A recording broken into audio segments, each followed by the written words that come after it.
लोगों से अक्सर सुनते आए हैं कि बेटा बुढ़ापे की लाठी होता है, इसलिए अपने जीवन में एक बेटे की कामना ज़रूर रखते हैं ताकि बुढ़ापा अच्छे से कट जाए।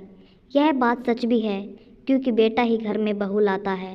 बहू के आने के बाद एक बेटा अपनी सारी जिम्मेदारी अपनी पत्नी के कंधे पर डाल देता है और फिर बहू बन जाती है अपने सास ससुर के बुढ़ापे की लाठी। जी हाँ, मेरा तो यही मानना है। वह बहू ही होती है जिसके सहारे सास ससुर अपना जीवन व्यतीत करते हैं।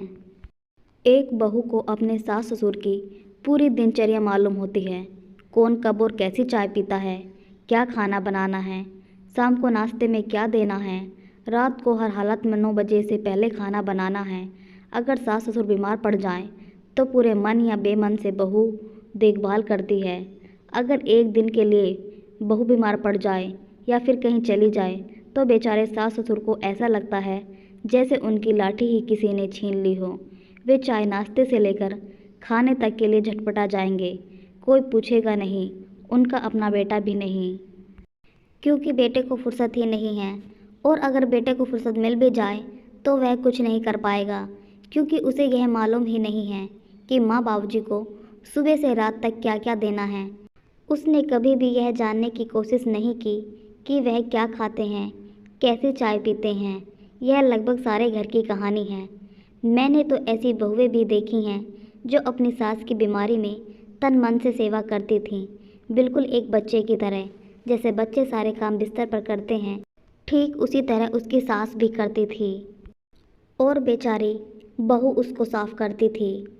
और बेटा यह बचकर निकल जाता था कि मैं अपनी माँ को ऐसी हालत में नहीं देख सकता, इसलिए उसके पास नहीं जा सकता। ऐसी कई बहुओं के उदाहरण हैं। मैंने अपनी माँ और चाची को अपने दादे दादी की ऐसी ही सेवा करते देखा है। ऐसे ही कई उदाहरण आप लोगों ने भी देखे होंगे। आप लोगों में से ही कई बहुओं ने अपने सास ससुर की सेवा की होगी या कर रही होंगी। कभी कभी ऐसा होता है कि बेटा संसार छोड़ चला जाता है, तब बहू ही होती है जो उसके माँ बाप की सेवा करती है और ज़रूरत पड़ने पर नौकरी भी करती है। लेकिन अगर बहू दुनिया से चली जाए तो बेटा फिर से एक नई बहू ले आता है, क्योंकि वह नहीं कर पाता अपने माँ बाप की सेवा। उन्हें खुद भी उस बहू के नाम की लाठी की ज़रूरत पड़ती है। इसलिए मेरा मानना है कि बहू ही होती है बुढ़ापे की असली लाठी। लेकिन अफसोस की बात तो यह है कि बहू का त्याग और उसकी सेवा उन्हें भी दिखाई नहीं देती, जिसके लिए वह सारा दिन दौड़ भाग करती रहती है। तो दोस्तों, आप सबको यह कहानी कैसी लगी कमेंट बॉक्स में लिखकर ज़रूर बताइएगा। और अगर कहानी पसंद आई हो तो प्लीज़ हमारे चैनल को सब्सक्राइब कीजिए, लाइक कीजिए एंड शेयर कीजिए। धन्यवाद।